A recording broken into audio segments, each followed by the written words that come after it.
이제 우리 다 같이 마음을 정돈하여 묵도함으로 오순절 후 18번째 주일 예배를 하나님께 드리겠습니다.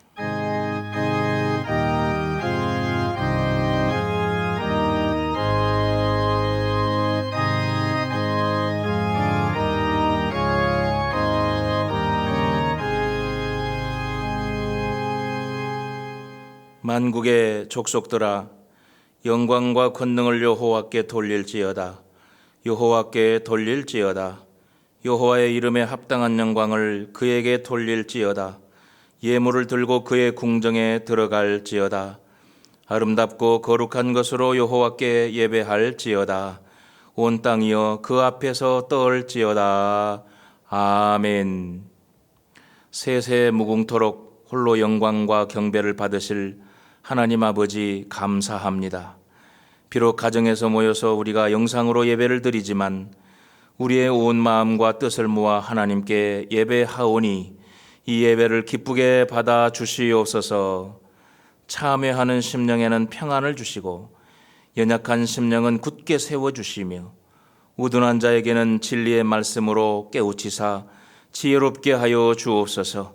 이 추석 명절을 주의 은혜 가운데 지냈사오니 이제 더욱 경건에 힘쓰며 하나님께 영광 돌리게 하여 주시옵소서.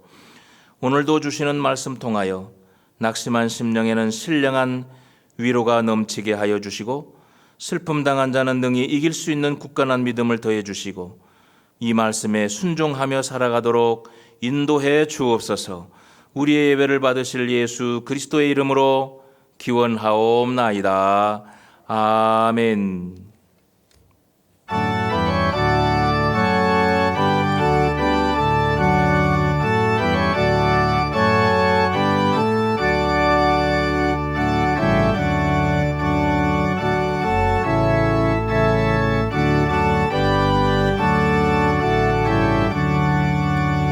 복의 근원 강림하사 찬송하게 하소서.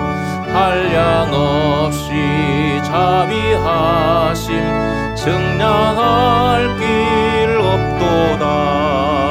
천사들의 찬송가를 내게 가르치소서. 구속하신 그 사랑을 항상 찬송합니다. 주의 크신 도움 받아 이때까지 왔으니 이와 같이 천국에도 이르기를 바라네. 하나님의 품을 떠나 죄에 빠진 우리를 예수 구원하시려고 보혈 흘려 주셨네. 주의 귀한 은혜 받고 일생 빚진 자 되네. 주의 은혜 사슬 되사 나를 주께 매소서. 우리 마음은 연약하여 범죄하기 쉬우니 하나님이 받으시고 천국인을 치소서.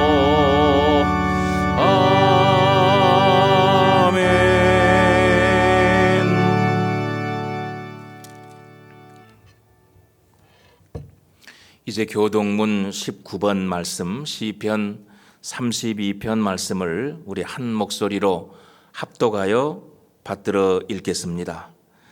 허물의 사함을 받고 자신의 죄가 가려진 자는 복이 있도다. 마음에 간사함이 없고 여호와께 정죄를 당하지 아니하는 자는 복이 있도다. 내가 입을 열지 아니할 때에 종일 신음함으로 내 뼈가 쇠하였도다. 주의 손이 주야로 나를 누르시오니 내 진액이 빠져서 여름 가뭄에 마름같이 되었나이다. 주께 내 죄를 아뢰고 내 죄악을 숨기지 아니하였더니 곧 주께서 내 죄악을 사하셨나이다. 이로 말미암아 모든 경건한 자는 주를 만날 기회를 얻어서 주께 기도할지라. 진실로 홍수가 범람할지라도 그에게 미치지 못하리이다. 주는 나의 은신처이오니 환난에서 나를 보호하시고 구원의 노래로 나를 두루시리이다. 너희 의인들아 여호와를 기뻐하며 즐거워할지어다. 마음이 정직한 너희들아 다 즐거이 외칠지어다. 아멘. 고백의 기도를 함께 드리겠습니다. 거룩하신 하나님 아버지, 저희들은 아버지의 온전하심과 같이 온전하기를 소원하고 있습니다. 그러나 연약한 육신에 매여 원하는 바와는 달리 늘 실족하고 넘어집니다. 더러운 말은 입 밖에도 내지 말라 하셨건만 저희들은 지난 한 주간 온갖 추하고 과격한 말로 하나님의 영광을 가리고 듣는 사람들의 마음에 상처를 주었습니다. 복음을 전해야 할 소중한 기회인 명절 기간에도 우리는 욕심과 쾌락과 세상적인 즐거움만 탐닉한 채 하나님을 기쁘시게 하지 못했습니다. 하나님만 의뢰하고 믿음으로 살아야 하겠다는 것은 결심에서만 그칠 뿐 생활의 속에서는 내 경험을 앞세우고 물질과 권력을 의지함으로 의롭고 정직한 길을 가지 못했습니다. 하나님의 자녀답게 살지 못한 연약한 모습 그대로 주님 앞에 왔사오니 긍휼히 여기시고 주의 속죄의 은총을 베푸셔서 우리의 모든 죄를 용서해 주옵소서. 예수님 이름으로 이 고백의 기도를 드립니다. 아멘.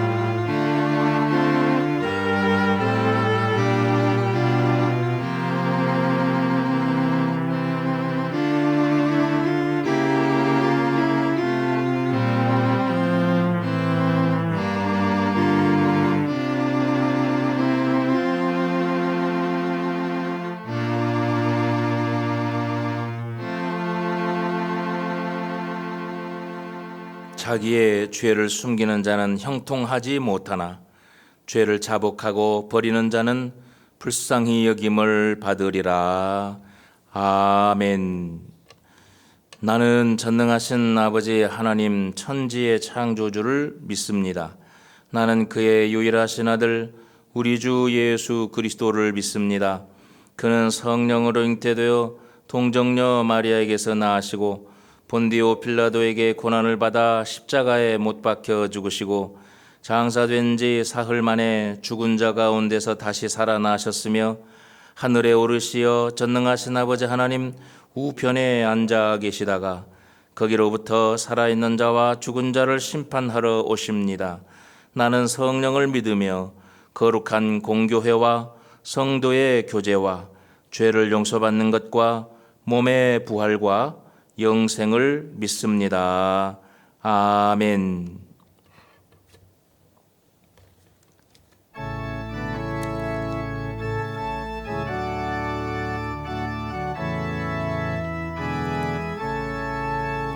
주 안에 기쁨 있네 주 안에 살자 주 안에 평안 있네 주 안에 살자 불안이 연기처럼 스며들어도 주 안에 사는 마음 기쁨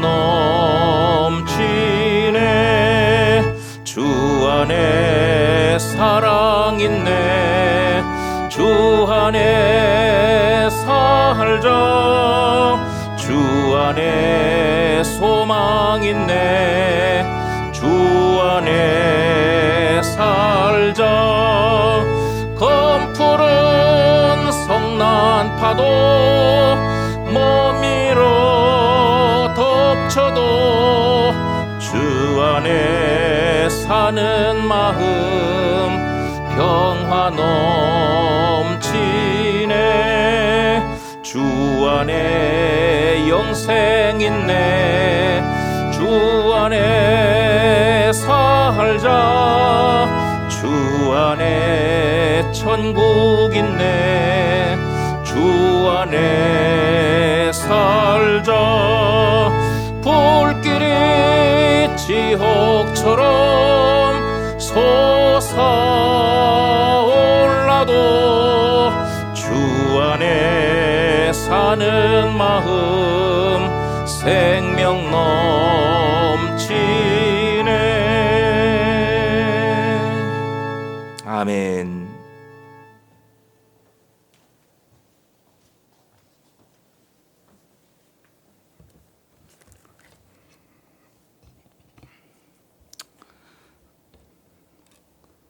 우리의 삶의 주인 되시는 하나님 아버지, 거룩한 주의 날 주님께 예배하게 하시니 감사를 드립니다. 제한된 일상 속에서도 저희들 주님의 자녀로 눈동자같이 지켜주시고 주님을 바라보게 하시니 감사합니다. 오늘도 예배의 자료로 불러주신 주님께 감사와 찬양과 영광을 올려드립니다.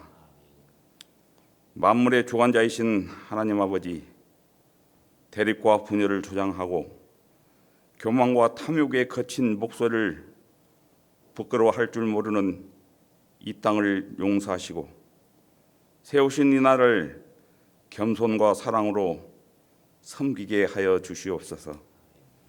지금 이 시간도 코로나 바이러스로 하루하루 힘겹게 살아가는 주의 백성들을 긍휼히 여겨 주시옵소서. 이 재앙을 속히 멈추게 하셔서 일상의 기적을 누리게 하시옵고 확진자들을 회복시켜 주시고 고통받는 가족들을 위로하여 주시옵소서. 삶의 기반이 무너져 버린 이웃들과 고생하는 의료진과 봉사자들을 붙들어 주시옵소서. 각자의 자리에서 최선을 다하며 재앙 속에서도 저보다 더 어려운 이웃들을 기억하게 하시고 위로하고 섬기며 사랑으로 살게 하여 주시옵소서. 하나님을 경외하고 정성으로 섬기며 사랑을 실천하는 이 나라, 이 민족이 되게 하여 주시옵소서. 거룩한 피난처 되시는 주님을 의지하고 주님의 긍휼하심과 은혜를 간구하오니 치유와 회복과 승리를 주시옵소서. 항상 말씀으로 저희들을 세워주시고 양육하시는 목사님께 갑절의 영광과 성령 충만과 강건함을 주시옵소서. 은혜를 더하여 주시옵소서. 하나님 나라 사역을 온전히 감당하게 하시어 풍성한 열매가 나타나게 하여 주시옵소서. 코로나 질병으로 고통받는 성도를 치유하게 하여 주시고 물질과 일터와 진로의 어려움으로 힘들어하는 이들에게 통로를 열어주시고 코로나 상황 가운데 평안과 담대함으로 모든 문제들을 이겨나가게 하여 주시옵소서. 한 주간도 목사님을 통해 선포되는 생명의 말씀과 십자가의 은혜로 주님과 동행하며 살아가도록 온전히 채워주시고 그 말씀이 우리의 삶에 능력으로 나타나게 하여 주시옵소서. 주님 앞에 엎드린 저희들에게 오늘 말씀으로 힘을 얻게 하시고 믿음으로 승리하게 하여 주시옵소서. 이 영상 예배를 위해 수고하는 이들의 섬김을 기뻐 받아주시고 예배 가운데 홀로 영광 받아 주시옵소서. 이 모든 말씀 진리요 생명이신 예수 그리스도 이름으로 기도드립니다. 아멘.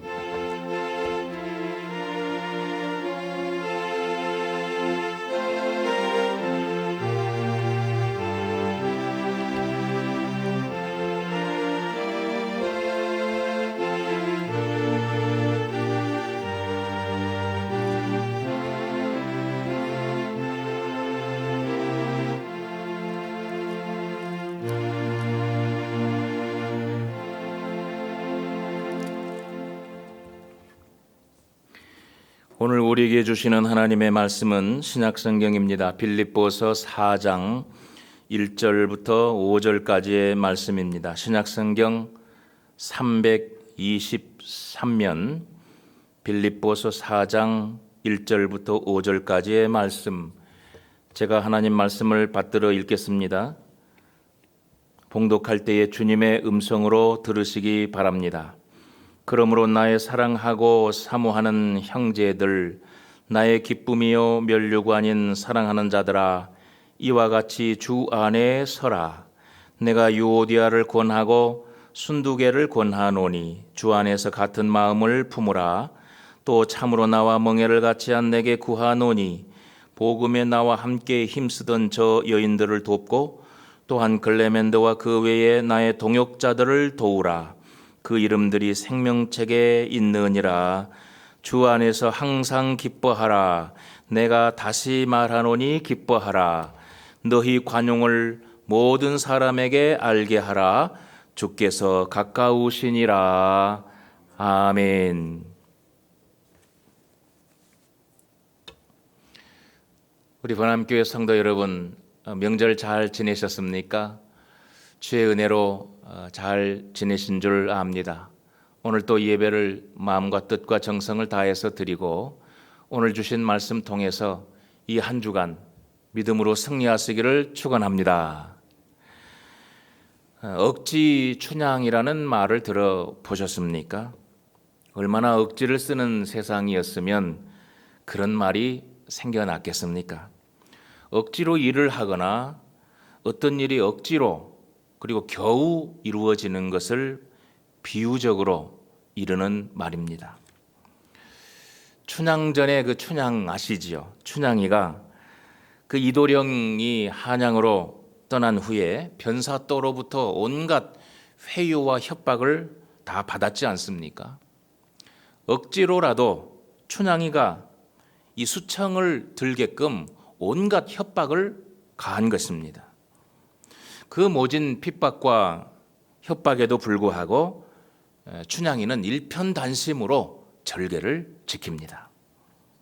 그래서 춘향이 하면 변사또의 억지 수청을 거부하고 절개를 끝까지 지킨 열렬을 표현하고 있는데 이 말을 줄여서 억지 춘향이라는 말이 생겨났다고 합니다.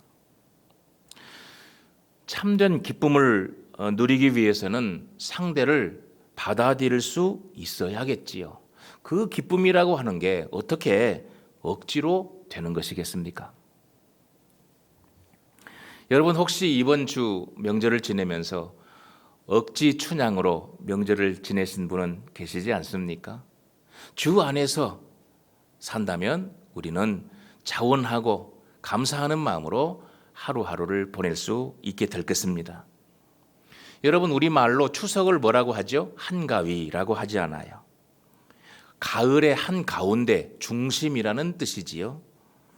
그런데 한가위를 이렇게 해석도 하더라고요. 한가위란 한을 가위로 잘라내버리는 날이다. 이렇게 말들을 하고요. 또 이런 말도 있어요. 한평생 가족을 위하여 한가위, 한평생 가족을 위하여 결심하는 날이 되자, 이렇게도 표현을 했습니다. 참 좋은 표현이에요. 여러분들 추석을 정말 즐겁게 잘 행복하게 보내셨습니까? 아니면 의도하지 않게 몸도 고생이지만 마음조차 고생을 하셨습니까? 추석이 즐거운 명절이야 함에도 불구하고 썩 그렇게 즐겁지 않다고 하는 사람도 적지 않습니다. 그 이유, 가장 큰 이유 중에 하나, 첫째는 경제적인 부담감이었고요. 두 번째는 가사 노동이 힘들기 때문이랍니다. 올해는 어떻게 함께 다들 많이 모이지는 못했겠지만 서로 도와가면서 가사를 잘 치루어냈나요? 여러분, 올해는 더군다나 코로나 재난으로 인해서 정부나 당국이 또 우리 교회가 자원해서 확산 방지를 위해서 고향이나 부모님 찾아뵙는 것을 좀 자제하자, 이런 운동을 우리가 펼쳐갔지요. 그러면서 지자체도 거리 두기가 효도입니다, 이런 말을 또 했고요. 불효자는 웁니다라는 이런 노래가 있잖아요. 불효자는 웁니다라는 노래를 제목을 패러디해가지고 불효자는 옵니다, 이런 문구까지 만들어냈습니다. 그럼에도 찾아와서 가족과 친지들끼리 만나서 축복하면서 덕담이 오갔다면 이 추석이 최고의 기쁨의 명절이 되었겠지요. 그런데 추석이 썩 반갑지 않은 가족들도 꽤 있었다고 합니다. 우리들은 그렇지 않았겠지만, 우리 그리스도인들은, 그러나 그렇지 않은 가족도 있었다고 하는데, 얼굴을 맞대는 순간에 그동안 쌓였던 감정들이 붉어지기 때문이었답니다. 실제로 명절 직후에 고부 갈등이나 장서 간 갈등이 폭발해서 서로 부부가 다투고 말다툼하고, 그러면서 그 다툼이 크게 일어나서 이혼을 결심하는 사람도 급증한다고 합니다.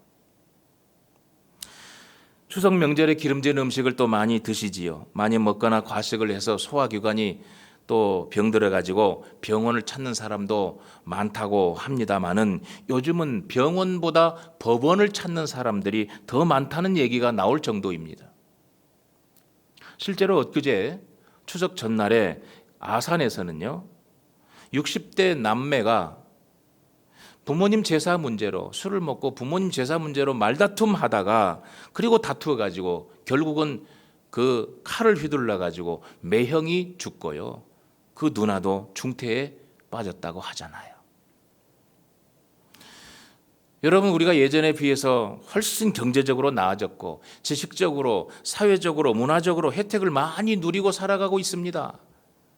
그러나 모든 면에서 정말 행복하게 살아가고 있는가에 대해서는 긍정적인 대답을 할 수가 없습니다. 오늘 우리가 읽었던 이 성경 말씀, 빌립보 교회의 상황은 어땠을까요?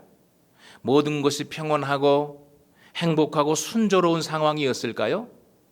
우리가 미루어 짐작하면 초대교회로 돌아가자, 이런 말도 늘 하는 거 보면 초대교회는 참 행복하고 언제나 문제없는 그런 교회였나 보다, 그렇게 생각할 수 있어도 그렇지 않습니다. 오늘 말씀에 나오는 유오디아와 순두계라는 사람 나오죠. 그들처럼 내부에 문제들이 있었습니다. 아마도 이 두 사람은 당시 빌립보 교회의 중심적인 인물이었던 것으로 추정이 됩니다. 그런데 이 두 사람이요, 마음과 뜻이 맞지 않았습니다. 서로 틀린 것이 아니라 서로 다른 것이었죠. 유오디아와 순두계는 사실은 상당히 헌신적이고 믿음이 좋은 부인들이었는데, 아마도 교회 일을 하고 전도의 일을 하고 하나님의 일을 하다가 서로 그만 두 사람 사이에 의견 충돌이 생겨나고 서로 그것을 이해하고 받아들이지 않아 결국은 같은 교회에서 상처를 주고 받은 것 같습니다. 그래서 관계가 서로 멀어지고, 그리고 자기들뿐만이 아니라 빌립보 교회 안에도 편이 갈라지는 불상사까지 생겨나게 된 것입니다. 여러분, 교회란 자칫 잘못하면 이렇게 되기 쉽습니다. 서로 다른 생각이 다른 사람들이 공존하고, 또 남녀노소, 문화와 정서와 또 모든 성장 배경이, 생각이 다 다른 사람들이 공존하니 서로 상처를 주고 상처를 받을 수 있는 여지가 충분히 있습니다. 그럼에도 불구하고, 많은 사람들이 상처를 주고 받았음에도 불구하고 오랜 시간 동안 풀지 못한 채 한 교회 안에서 신앙생활을 하게 됩니다. 이런 현상은 교회 내에서는 크게 눈에 띄지는 않습니다. 그러나 신앙생활에는요, 큰 타격입니다. 나의 신앙생활을 좀 먹게 되고 다른 사람에게 신앙의 생활을 못하게 하고 또 교회에 대한 애착도 식어지게 만드는 것이에요. 하나님 앞에서는 날마다 불쌍히 나를 여겨달라고, 나를 품어달라고 기도하면서도 실제로 교회 안에서는 형제들을 품고 성도들을 품고 불쌍히 여기지 못하는 일들이 있다면 이것은 정말로 큰 모순입니다. 하지만 우리는 연약한 인간임을 인정하지 않을 수가 없습니다. 우리가 거듭나서 예수를 믿고 그리스도를 닮아가는 그리스도인 된 그리스도의 제자의 삶을 살아가려고 노력을 하고 애쓰지만은 여전히 우리에게는 인간적인 연약함이 있고 부패한 인간의 본성이 아직도 남아 있습니다. 그래서 이로 인해서 서로 상처를 주고받으면서 갈등하면서 잘못하면 등을 돌릴 수 있는 여지가 얼마든지 있는 것입니다. 그러므로 여러분, 우리 서로에게 이런 약점이 있음을 알고 우리는 서로 불쌍히 여길 줄 알아야 하겠습니다. 예수 믿고 거듭나서 거룩한 백성이 되기는 했지만 우리는 인간으로서의 그 약점을 그대로 가지고 있습니다. 그러니 누군가가 혹 실수하고 잘못을 범했다고 할지라도 거기에 매여 가지고 형제를 보지 마십시다. 잠깐 그 잘못으로 인해서 상처를 받을 수는 있겠지만은 거기에 끝까지 매여 있으면 안 됩니다. 빨리 우리는 그 잘못에서, 그 매여 있음에서 벗어나야 합니다. 형제의, 자매들의, 성도들의, 이웃들의 이 잘못한 점들을 빨리 잊어버릴 수 있도록 우리는 마음을 돌려야만 합니다. 사랑과 용서의 능력을 가지고 위험한 감정, 그 해로운 감정에서 우리는 속히 벗어나야 합니다. 어떻게? 우리는 하나님의 은혜를 구해야죠. 하나님의 은혜를 구하고 노력하고 애쓰면 하나님께서 그런 힘을 주십니다. 하나님께서 긍휼히 여기는 복, 긍휼히 여길 수 있는 능력을 우리에게 부어 주실 것입니다. 그래서 증오가, 미움이 용서로, 사랑으로 바뀌게 되는 그러한 기적의 은혜를 우리가 늘 나눌 수 있게 될 것입니다. 교회는 바로 그런 곳이 되어야 합니다. 그렇다면 어떻게 해야 다투지 않고 같은 마음을 품으면서 서로 양보하고 아름다운 관계를 맺고 살아갈 수 있습니까? 그래서 진짜 교회 안에서의 행복을 이룰 수 있느냐, 그 말입니다. 오늘 바울은 2절 말씀에서 주 안에서라는 표현을 썼습니다. 그리고 4절에서도 주 안에서라는 말을 합니다. 주 안에서 항상 기뻐하라. 내가 다시 말하노니 기뻐하라. 하나님께서 바울을 통해서 우리에게 주시는 인생의 해답, 그 문제의 해답은 뭐냐? 바로 주 안에서였습니다. 그렇습니다. 아무리 같은 마음을 품으려 하고 기뻐하며 살려고 해도 안 되는데 어떡합니까? 노력하는 것도, 참아보는 것도 한계가 있습니다. 그렇다면 어떻게 해야 합니까? 바로 오늘 주님의 말씀처럼 주 안에서, 주 안에 거하면 되는 것입니다. 인간의 생각과 결심과 능력도 한계가 있잖아요. 그러나 주님의 능력은 우리로 하여금 지치지 않게 하십니다. 낙담하지 않게도 하고 희망을 갖게 하고 그렇게 상대방을 긍휼히 여겨 용서할 수 있는 그런 능력을, 그런 마음을 우리에게 주실 것입니다. 우리가 주 안에 거하기만 한다면 우리는 같은 마음을 품으며 기뻐하며 살 수 있는 것입니다. 전문적인 여론조사기관에서 한국 젊은이들 상대로 설문조사한 일이 있었습니다. 가장 이성적인 배우자의 조건, 이 배우자를 찾잖아요. 어떤 배우자가 가장 좋으냐 하고 배우자의 조건을 물었습니다. 71%가 1순위로 하는 말이 성격이 좋으면 좋겠다. 그래서 어떤 성격을 원하느냐라고 다시 질문을 하자 너그러운 성격이라고 대답을 했습니다. 이것은 어떤 면에서 우리의 모든 삶의 모습을 반영하는 단면이 될 것입니다. 오늘 주님께서는요, 바울을 통해서 우리에게 항상 기뻐하라고 말씀하신 이후에 이어서 뭐라고 말씀하십니까? 모든 사람에게 무엇을? 관용을 알게 하라고 명령하십니다. 자, 주님께서 바울을 통해서 우리에게 명령하신 관용하라, 관용을 알게 하라, 이 말씀은 우리가 생각하는 것보다 훨씬 더 깊은 의미를 가지고 있습니다. 초대교회 당시 많은 성도들은 정말 핍박을 많이 받았잖아요.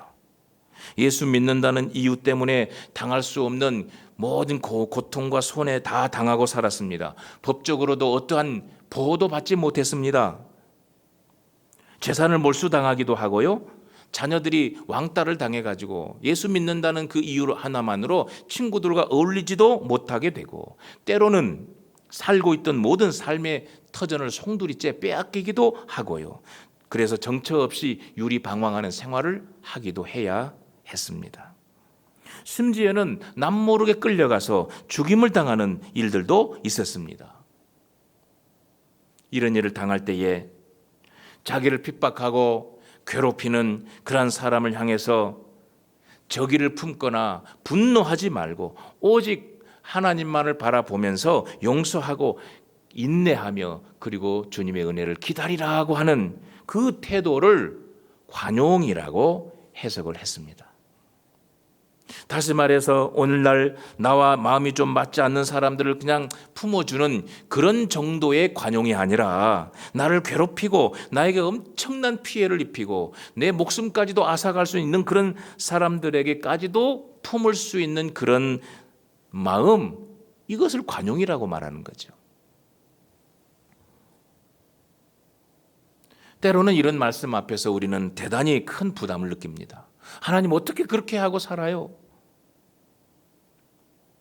조금만 마음이 틀어져도 품지 못하는 형편에 나를 핍박하고 고통을 주는 그런 사람들을 품어주고, 원수와 같은 사람, 미워하는 사람들을 위해서 기도해주고, 또 사랑하고 나에게 피해를 주는 사람을 위해서 축복할 만큼 넓은 가슴을 가지고 모든 사람을 대하기란 정말 어려운 것입니다. 관용의 본질이 무엇일까요? 관용, 그것은 긍휼입니다. 긍휼.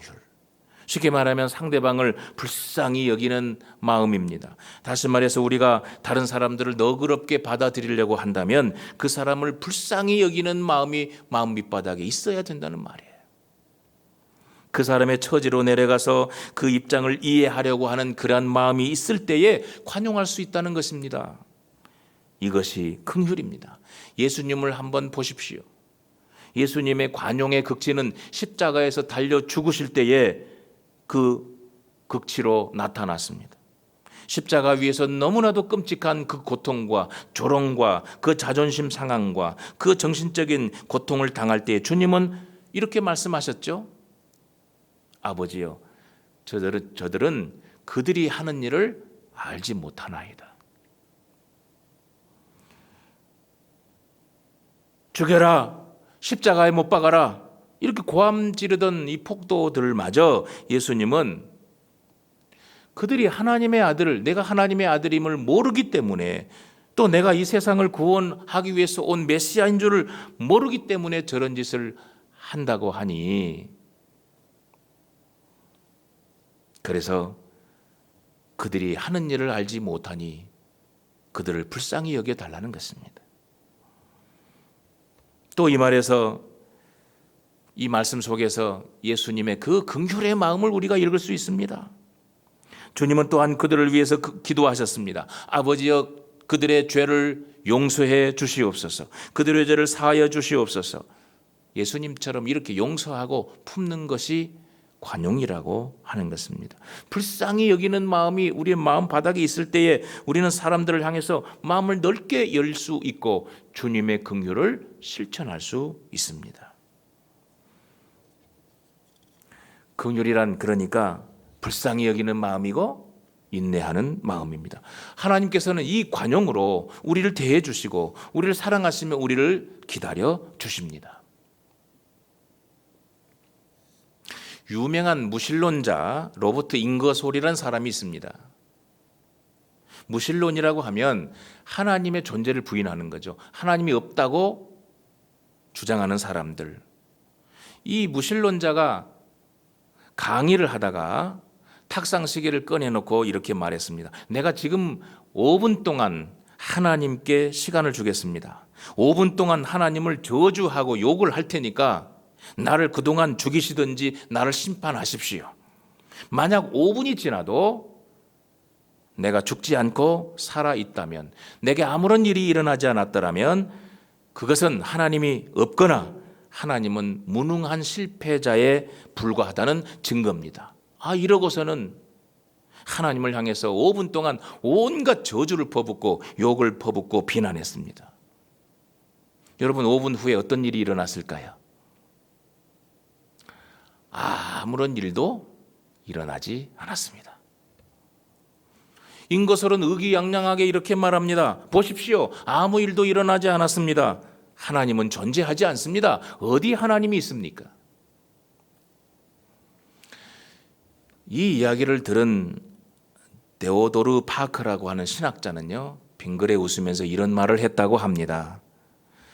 하나님의 인내를 겨우 5분으로 시험하다니 잉거솔은 참 어리석은 사람이군요. 하나님의 인내를 겨우 5분으로 시험하다니. 여러분, 헨리 나우엔이라는 사람은요, 긍휼은 함께 살아가는 방식이다, 이런 말을 했어요. 혼자 살려면 긍휼의 능력이 필요 없습니다. 그러나 함께 어우러져 살려면 서로에게 불쌍히 여기는 마음이 반드시 필요합니다. 그러면서 그는 한마디 덧붙였습니다. 온 세계를 품을 수 있는 치유의 공간으로 우리의 마음을 확장해 나가는 것이 바로 긍휼의 능력이다.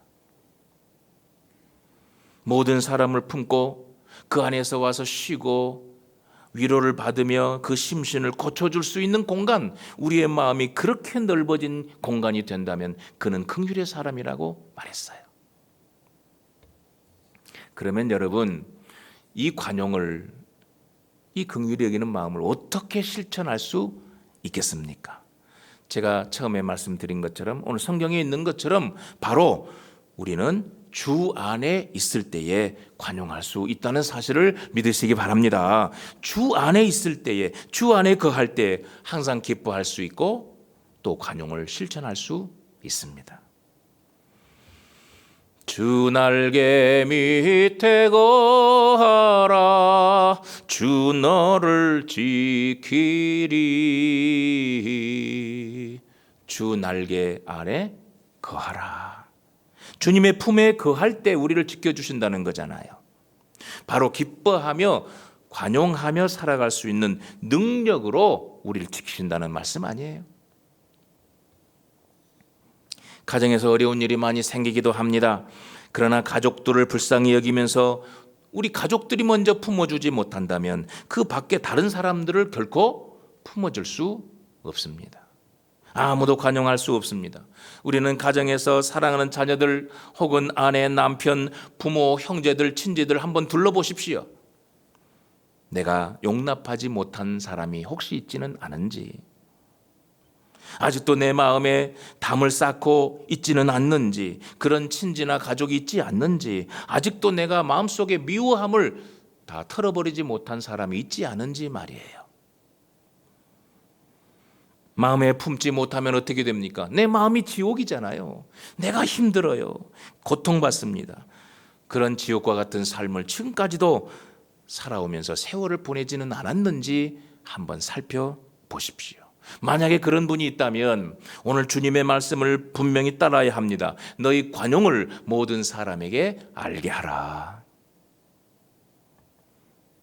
사랑하는 남편에게 내가 예수님을 모시고 살기 때문에, 하나님을 믿기 때문에 내 마음이 얼마나 넓은가를 이제 보여주어야 합니다. 아내에게 보여주십시오. 자녀에게 보여주세요. 그리고 교회 성도들, 교회 식구들, 구역원들, 그리고 이웃 사람들에게 그 넓은 마음을 보여주십시오. 그럴 때에 우리는 참 그리스도인이라는 사실이 증명이 될 것입니다. 그리고 하나님께 영광을 올리게 될 될 것입니다. 세상이 얼마나 거짓되고 더럽습니까? 악합니까? 그런데 우리가 당하는 이 고통과 여러 가지 손해와 아픔의 대부분은 얼굴도 모르고 이름도 모르는 그러한 사람들 때문에 당하는 고통이 많습니다.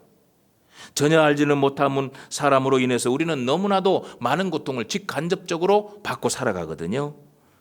정체를 잘 못하는 사람들 때문에 얼마나 우리가 국민들이 많은 고통을 겪어왔습니까? 국민은 아랑곳하지 않고 자신들의 입지나 밥그릇만 챙기는 국회의원들도 많이 있어요. 경영을 잘못해서 그러한 기업인들 때문에 우리의 삶의 터전이 무너져서 흔들리고 얼마나 어려운 삶을 이어왔습니까? 환경 파괴를 제 맘대로 하면서 자기 뱃속만 챙기는 사람들, 먹을 것 가지고 장난치는 제조업자들, 그리고 부동산 투기해가지고 또 집값이나 아파트 모든 이 토지값을 천정부지로 솟구치게 만들어가지고는 서민들에게 집 장만에 꿈도 못 꾸게 하는 그런 사람들, 이름도 얼굴도 모르는 수많은 사람들 때문에 우리는 얼마나 고통과 어려움을 당하고 살아갑니까? 음주운전으로 그렇게 하지 말라고 해도 음주운전을 해가지고 교통사고를 일으켜서 상대방을 죽음에 이르기도 하고 다치게도 하고 평생 가족에게 상처를 남기는 못된 그런 사람들, 무턱대고 교회를 비난하고요, 목회자와 성도들을 압박해서 정치적인 뜻을 이루려고 하는 사람들, 우리가 이런 사람들로부터 우리는 너무나도 많은 고통을 당하고 있습니다. 그러나 이 세상에서 우리가 하나님의 자녀로 사는 이상 우리는 그들을 향해서 마음을 넓혀야 합니다. 관용해야 합니다. 관용하라는 것은 주님의 명령입니다. 오히려 불쌍히 여겨야 합니다. 그들을 오히려 열심히 전도해서 복음을 전해서 하나님의 사람으로, 하나님을 믿는 사람으로 변화시켜 가야 합니다. 그럴 때 우리가 세상 사람들 앞에서 하나님의 자녀임을 보여줄 수 있게 됩니다. 바울은 관용을 모든 사람에게 알게 하라. 하나님이 바울을 통해서 그렇게 명령하셨습니다. 모든 사람이 알 만큼 용서하고 너그럽게 대하라는 것입니다. 내가 좋아하는 사람, 내가 마음에 드는 사람에게만 교제하면 진정한 의미에서 관용이 될 수 없다는 것입니다. 오히려 나를 적극적으로 반대하고 비판하려고 하는 그 사람에게도 내 마음의 자리를 내어주라는 거예요. 그 사람들이 용서와 관용을 받아서 감동을 받아가지고 내 마음속에, 그 넓은 내 마음속에 와서 위로와 용서를 구할 수 있도록, 설령 내게 고통과 손해를 끼치는 사람에게조차 관용을 알게 하라는 것입니다. 왜 모든 사람에게 알게 하라고 했을까요? 오늘 하나님의 말씀은 그 이유가 분명합니다. 그것은 주께서 가까우시기 때문이라. 처음에는 힘들고 어렵지만 사랑하고 관용하다 보면 놀라운 주님의 임재를 경험하게 된다는 겁니다. 주님이 가까이 계시니까. 어려운 사람을 관용하다 보면 허점투성이의 교만한 죄인된 나를 주님께서 얼마나 사랑하셨는지가 깨달아질 것입니다. 그런 분명한 증거와 확신을 얻게 될 것입니다. 사실은 우리에게 복이 되는 것입니다. 주께서 가까이 계시기 때문입니다. 또 주께서 가까우시다는 이 말씀의 뜻은 한 가지 더 있습니다. 주님의 재림이 가까이 왔다는 뜻입니다. 그래서 우리가 예수님의 재림을 생각하면 관용하고 용서하고 긍휼히 여길 수 있다는 것입니다. 우리 주님은 구름을 타고 오신다고 했습니다. 요한계시록 1장 7절에 볼지어다 구름을 타고 오시리라. 그 예수님께서 임하신다면 이 세상에서 우리가 서로 상처를 주고받고 손해 주고받고 그렇게 고통받던 모든 인간관계가 다 떠납니다. 그리고 믿음을 지킨 사람들에게 상급과 면류관이 주어지니, 그리고 예수 안에서 한 형제가 되어 영원토록 주님과 함께 살게 될 것입니다. 그 나라의 영광, 하나님 나라의 영광이 너무도 찬란하고 화려하고 그 영광이 너무나 크기 때문에 이 세상에서 받았던 고통과 상처는 다 잊어버릴 것이라는 겁니다. 그 날만 바라보고 인내하며 살아간다면 그 어떤 사람도 용납할 수 있지 않겠느냐?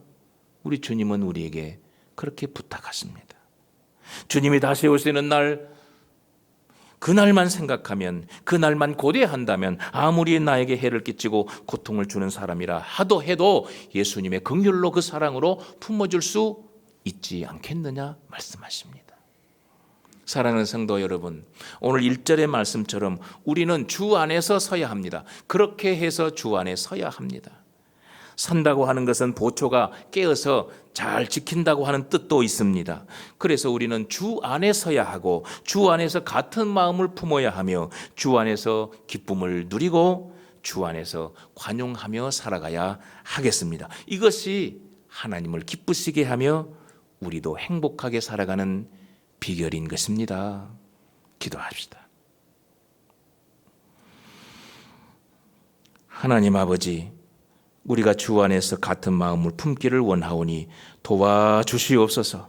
주 안에서 항상 기뻐하고 주님의 명령대로 모든 사람에게 관용을 베풀어서 하나님의 자녀된 삶을 증명하며 살도록 인도해 주시옵소서. 주께서 다시 오시는 재림의 그날을 바라보며 믿음으로 참고 인내하며 살도록 도와주시옵소서. 예수님 이름으로 기도드리옵나이다. 아멘.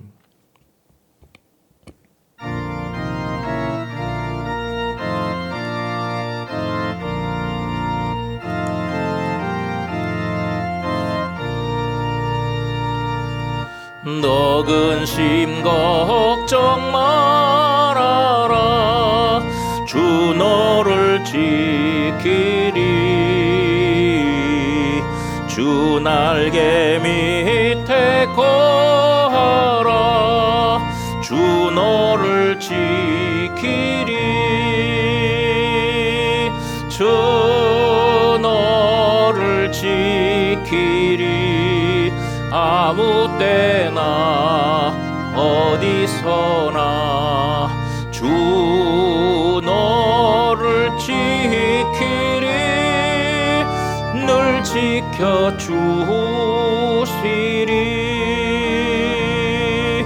어려워 낙심될 때에 주 너를 지키리. 위험한 일을 당할 때 주 너를 지키리. 주 너를 지키리. 아무 때나 어디서나 주 너를 지키리.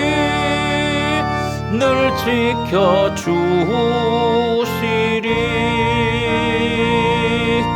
너 쓸 건 미리 아시고 주 너를 지키리.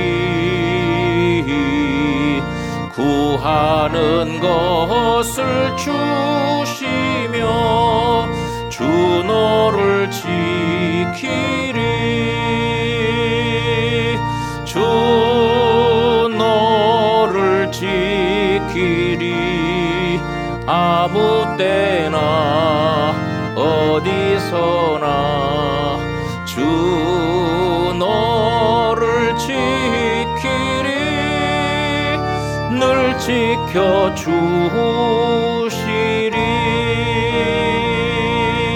어려운 시험 당해도 주 너를 지키리. 구주의 품에 거하라. 주 너를 지키리. 주 너를 지키리. 아무 때나 어디서나 주 너를 지키리. 늘 지켜주시리.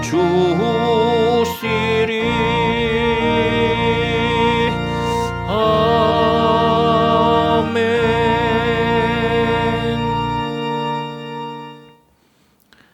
가정에서 주님 앞에 드리는 헌물 잘 구별하셔서 드리시고 보관하셨다가 교회 나와서 예배 드리는 날에 함께 드리시기 바랍니다.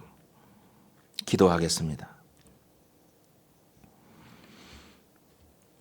코로나 재난이 길어지고 수해와 역경, 태풍, 참으로 어려운 삶 속에서도 우리를 지키시며 인도하신 하나님, 명절을 맞았지만 참으로 애통하며 눈물 짓는 많은 이웃들이 있습니다. 아버지 하나님, 긍휼히 여겨주시고 위로하시며 주님을 바라보고 소망 중에 살아갈 수 있도록 도와주시옵소서. 주님 앞에 가정에서라도 온 가족과 함께 마음과 뜻을 모아 예배하며 이 시간에 우리의 정성 모아 헌물을 주님 앞에 드리며 경배하오니 기쁘게 받아 주시옵소서.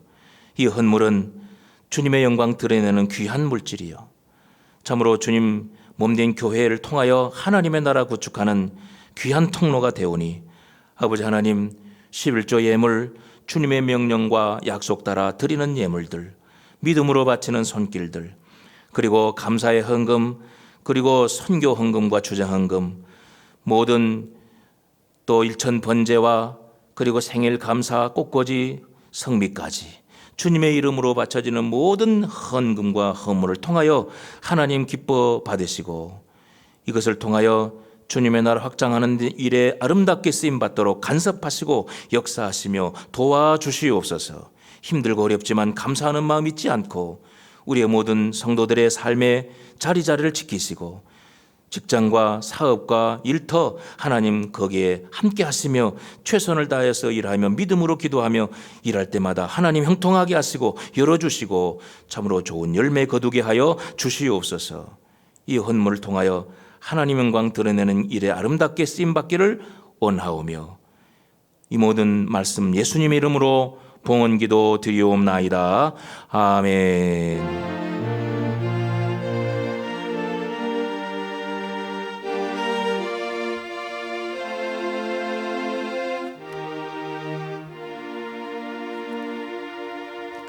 교회 소식 함께 나눕니다. 다음 주일은 교회에 나와서 예배를 드리겠습니다. 이번 주 수요일 10월 7일부터 이번 주 수요일부터 교회에 나와서 대면 예배로 예배를 드리겠고요.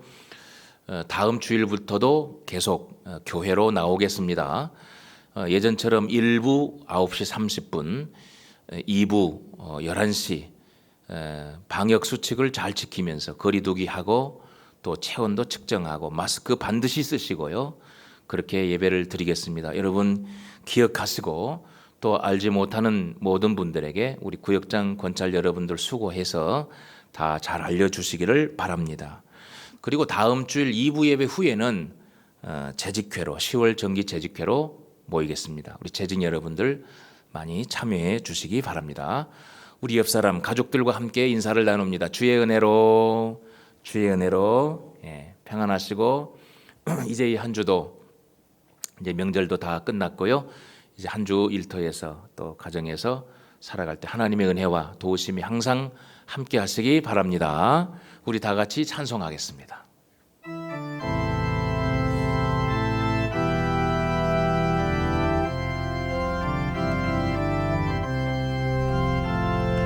주님 다시 오실 때까지 나는 이 길을 가리라.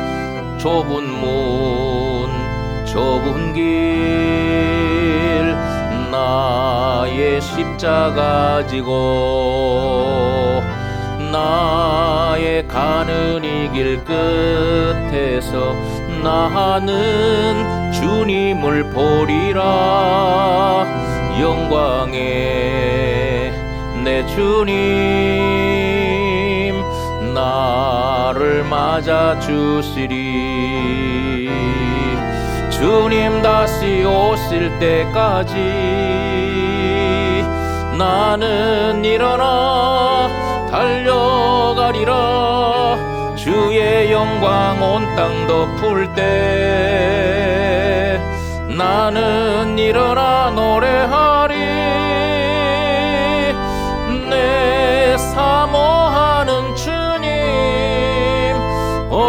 세상 구주시라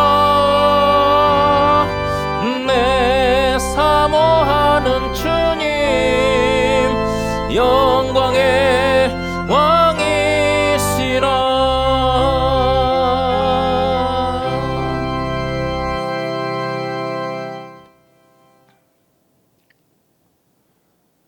이제는 우리를 사랑하시고 참으로 돌보시며 긍휼히 여겨주시며 모든 죄에서 건져내 죄와 악에서 해방하며 저 천국 백성으로 영원한 영생을 소유하도록 우리에게 구원의 은총을 주신 예수 그리스도의 은혜와 하나님 아버지의 독자까지 내주신 그 사랑과 성령님의 교통, 인도 함께 해주시며 위로하시고 보혜사로 함께 곁에 계셔 주심이 오늘 가정에서 마음과 몸과 뜻으로 하나님 앞에 예배드리며 오늘 또 주신 말씀 기쁨과 관용으로 하나님의 영광을 드러내라 하는 말씀 따라 순종하며 믿음으로 걸어가며 이 한 주도 말씀 실천하고 하나님께 기쁨을 올려드리는 성도가 되도록 다짐하는 우리 번하며 온 성도들 함께 머리 숙인 가족들 저들의 모든 삶 속에 걸음걸음마다 이제로부터 영원히 함께 계시기를 간절히 축원하옵나이다. 아멘.